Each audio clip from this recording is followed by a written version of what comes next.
Let's get right into it. Number 10. The gaze detection glitch. You're alone in your apartment, scrolling through social media, maybe singing slightly off-key to your favorite song, when suddenly, you get that prickling sensation on the back of your neck, that undeniable feeling that someone, or something, is watching you. You whip your head around, only to find nothing, just your suspiciously judgmental houseplant.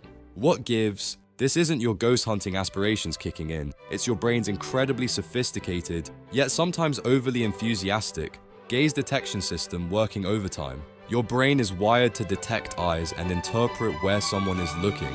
It's a primal survival mechanism. Knowing if a predator or a rival is staring at you could literally mean the difference between life and death back in the savannah days. The problem is, this system is so sensitive that it sometimes misfires. A slight shift in lighting, a pattern on a wall that vaguely resembles a pair of eyes, or even just a random neural firing can trigger that watched sensation.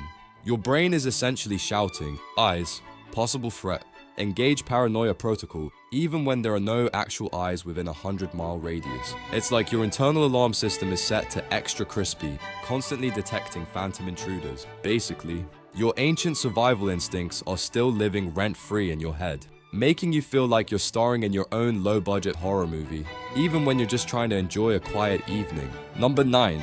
The Anthropomorphism Trap. You know how you talk to your car, apologize to furniture you bump into, or swear your Wi-Fi router has a personal vendetta against you. That, my friends, is anthropomorphism, the delightful human tendency to attribute human characteristics, emotions, or intentions to non-human entities, and it's a massive reason why you feel watched even when there's no actual sentient being in sight. Your brain absolutely loads a vacuum of understanding. When something unexplainable happens, a creaky floorboard, a shadow shifting, a sudden draft, your brain doesn't just shrug and move on. Oh no, it immediately jumps to the most dramatic, relatable explanation it can conjure. It must be a presence. Your brain is desperate to find agency, a who behind the what, because understanding intentions helps us navigate the world. So, that coat rack in the corner, shrouded in dim light, your brain quickly transforms it into a looming figure, the gentle sway of curtains, definitely a ghostly hand. Your brain is essentially a master storyteller that always defaults to a narrative involving human or human-like actors, even if the only actor present is a particularly mischievous dust bunny. It's like your internal monologue is being written by a B-movie horror director who insists that everything, even inanimate objects, needs a motive. Number 8. Pareidolia's creepy cousin. You've heard of pareidolia, right? It's that quirky phenomenon where you see faces in clouds, animals in toast, or the Virgin Mary on a grilled cheese sandwich. Your brain is a pattern-seeking missile, constantly trying to make sense of ambiguous stimuli. Now, imagine that same pattern-seeking superpower, but instead of benign faces, it's actively looking for eyes or figures in the periphery, especially when you're alone and your guard is naturally a bit lower. This is pareidolia's slightly more unnerving cousin, the one that makes you feel watched. Your visual cortex, ever the overachiever, is constantly trying to piece together fragmented visual information into recognizable forms. A pile of clothes on a chair in a dimly lit room. To your hyper-alert brain, it quickly becomes a hunched figure. The subtle variations in wallpaper texture, suddenly, they're resembling shadowy eyes staring back at you. Your brain is so good at detecting patterns that it often creates them where none exist, particularly when the stakes or your anxiety levels are a bit higher. It's like your internal image processor is operating on a better safe than sorry protocol, constantly generating false positives for creepy lurking thing. So, that fleeting shadow that made your heart skip a beat, it was probably just your brain being an overzealous Rorschach test, desperately trying to find a person in every pixel of your environment. Number 7. The autonomic nervous system's overreaction. Your body has an incredible internal alarm system called the autonomic nervous system. It's responsible for all those unconscious bodily functions, breathing, heart rate, digestion, and it's also the big boss of your fight or flight response. Now, when you feel watched, even when you're alone, sometimes it's not just your brain playing tricks, it's your body prepping for perceived danger. A slight drop in temperature, a sudden silence, or even just your own elevated stress levels can subtly trigger this system. Your heart rate might subtly increase, your muscles might tense up, and your senses become hyper-alert, all classic signs of an impending threat. But here's the kicker, sometimes these physiological responses happen first, and then your brain, trying to make sense of why your body is suddenly on high alert, invents the reason, like someone's watching me. It's a classic chicken and egg scenario, where your body's initial jitters create the narrative of being observed. It's like your nervous system is constantly doing dry runs of an emergency evacuation, and your brain just assumes there must be a fire somewhere. So, that sudden chill that made the hairs on your arms stand up. It might not be a ghostly presence, it could just be your internal thermostat having a minor existential crisis and your brain subsequently creating a spooky backstory for it. Basically, your nervous system is throwing a tantrum in your honor, and your brain is just trying to find a scapegoat for all the internal drama. Number 6. Memory reconsolidation malfunctions. Your memory isn't like a neatly filed folder in a cabinet. Oh no, it's far more chaotic and, frankly, prone to dramatic reinterpretations. Every time you recall a memory, your brain doesn't just pull it out, it actively reconstructs it. And during this reconstruction process, it can subtly or not so subtly alter, update, or even fill in missing details based on your current state, new information, or even just random neural noise. This delightful little quirk, known as memory reconsolidation, can sometimes lead to that watched feeling. Imagine you were once, long ago, actually watched by someone or something in a dimly lit space. Now, years later, you're alone in a similar dimly lit room. Your brain pulls up that old memory, but instead of just replaying it, it's like an overzealous film editor adding new, unsettling special effects. The original vague feeling of unease gets amplified, augmented by current anxieties, and suddenly, that faint, old memory of being observed becomes a vivid, immediate sensation of being watched right now. Your brain is essentially overwriting the old file with a creepier, more high-definition version, making you feel like you're starring in a psychological thriller. It's like your personal Netflix queue of past experiences keeps getting new, terrifying recommended for you, additions that you definitely didn't ask for. Number 5. The effect of low light and shadows. Human beings are creatures of light. Our visual systems thrive in well-lit environments where we can clearly discern shapes, distances, and potential threats. Take away that clear visibility, plunge us into low light or an environment full of shifting shadows, and your brain immediately kicks into hyper-vigilant overdrive. Why? Because historically, shadows equal danger, predators lurked in the dark, and unknown figures hid in the gloom. Your brain, still operating on ancient survival software, automatically interprets ambiguity as a potential threat.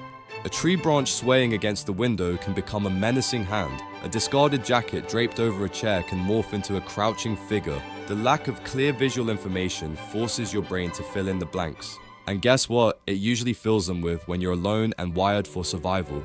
Something unsettling, something that makes you feel observed. It's like your visual cortex starts playing a game of Where's Waldo? But every Waldo is a potential monster. So, that chilling sensation you get when the lights are low, it's not necessarily a supernatural entity, it's your primeval fear of the unknown, amplified by the fact that your eyes simply can't get enough reliable data, forcing your brain to invent its own terrifying narrative. Number 4.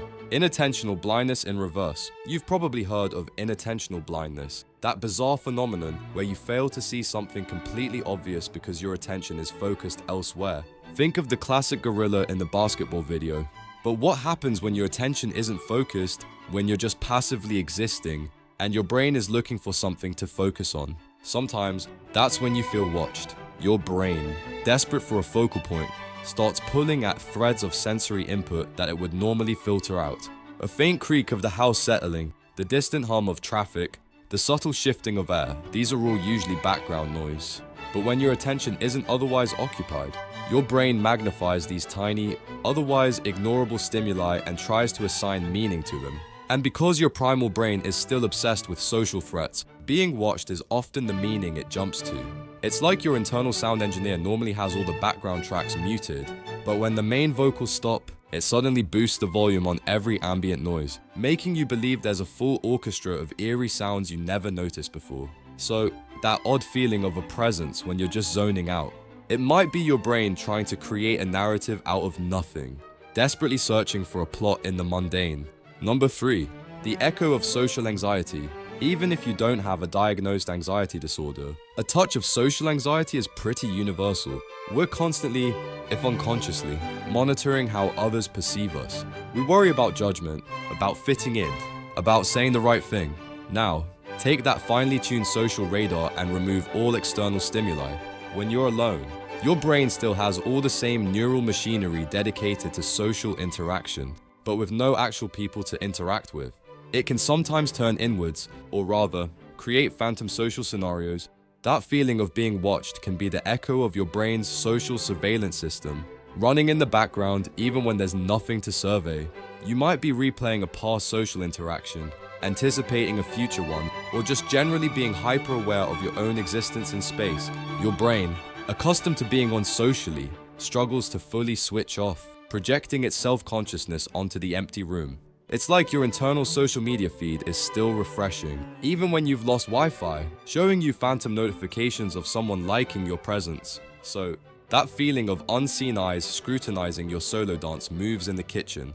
It might just be your own social anxiety, playing an elaborate game of peekaboo with your subconscious.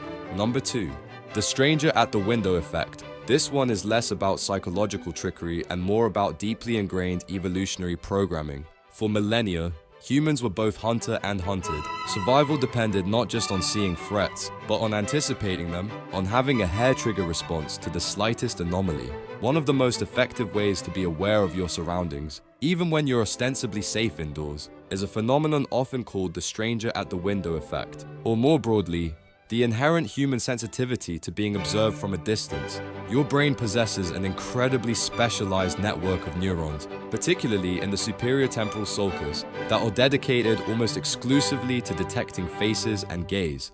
These neurons are so finely tuned that they can pick up incredibly subtle cues, even from peripheral vision or in low light. When you're alone, your brain doesn't just switch this system off. Instead, it remains on a low simmer, constantly scanning a flicker of movement from a reflection, a distorted shadow, or even just the knowledge that there's an outside world beyond your walls can activate this primitive threat detection circuit. Your brain is essentially asking, is someone out there looking in?